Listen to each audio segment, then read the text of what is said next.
হাসি হইল বাঘ তয় হইব তয় চলতো হাঁস হইল হাঁস বাঘ হইল বাঘ খেজুর গাছ হইল মরুভূমির গাছ।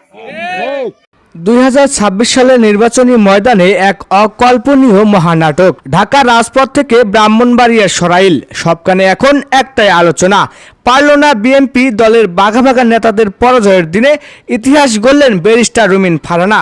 স্বতন্ত্র প্রার্থী হিসেবে হাঁস মার্কা নিয়ে লড়ে বিশাল ব্যবধানে জয়ী হয়ে এমপি নির্বাচিত হলেন তিনি। কিন্তু বিজয়ী হয়ে একই করলেন রুমিন, সরাসরি হাত মেলালেন জামাতে ইসলামের সাথে। তবে কি বিএনপির সাথে রুমিনের আজীবনের সম্পর্ক শেষ? কেন তিনি এই চরম সিদ্ধান্ত নিলেন? আজ আমরা জানবো সেই রুদ্ধশ্বাস বিজয় আর নতুন জোটের নৈপথ্যের কাহিনী। দর্শক, সকাল থেকেই ব্রাহ্মণবাড়িয়া 2 আসনে ছিল টানটান উত্তেজনা। বিএনপি যেখানে নিজেদের দুর্গ রক্ষায় মরিয়েছিল, সেখানে স্বতন্ত্র প্রার্থী হিসেবে রুমিন ফারহানা একাই লড়েছেন পুরো সিস্টেমের বিরুদ্ধে। ব্যালট গণনা শেষে যখন দেখা গেল হাঁস মার্কা ধানের শীষকে বিপুল ভোটে পেছনে ফেলেছে, তখন পুরো নির্বাচনী এলাকায় যেন এক নীরব বিপ্লব ঘটে গেল। ভোটাররা বলছেন তারা দলের চেয়ে ব্যক্তি রুমিন ফারহানার সাহসিকতাকেই বেছে নিয়েছেন। কিন্তু যে রুমিন ফারহানা ছিলেন বিএনপির কঠোর সমর্থক, তার এই স্বতন্ত্র জয় কি তবে তারেক রহমানের নেতৃত্বের প্রতি এক বড় চপটাঘাত? সবচাইতে বড় চমকটি এলো বিজয়ের ঠিক পরেই।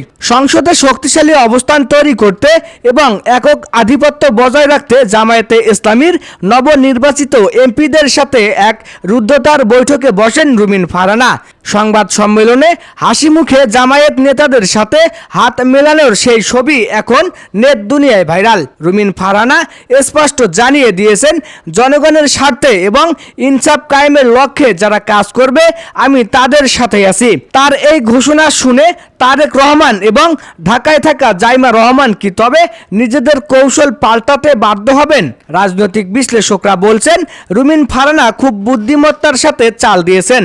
তিনি জানতেন স্বতন্ত্র হিসেবে সংসদে এককভাবে লড়াই করা কঠিন, তাই 2026-এর এই নতুন রাজনৈতিক প্রেক্ষাপটে জামায়াতের মতো একটি সুশৃঙ্খল শক্তির সাথে হাত মেলানো তার জন্য সুবিধাজনক। তবে এটি কি কেবল কৌশলগত মিত্রতা, নাকি রুমিন ফারহানা চিরতরে বিএনপির পথ ছেড়ে নতুন কোনো রাজনৈতিক মেরুকরণ তৈরি করছেন? বিএনপির কর্মীরা এখন দ্বিধাবিভক্ত।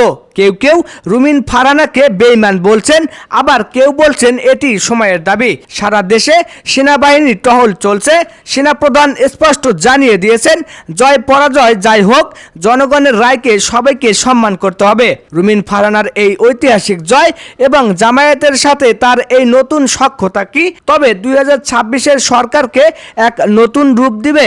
ডক্টর ইউনূসের অন্তর্বর্তী সরকার যখন ক্ষমতা হস্তান্তরের চূড়ান্ত পর্যায়ে, তখন রুমিন ফারহানার এই হাঁস মার্কার জয় কি সংসদে এক নতুন তুর্যবাদক হিসেবে কাজ করবে? তো দর্শক, 2026-এর নির্বাচন বাংলাদেশের রাজনীতিতে অনেক হিসাব পাল্টে দিল। রুমিন ফারহানা কি পারবেন জামায়াতের সাথে মিলে এক নতুন ইনসাফপূর্ণ সংসদ উপহার দিতে?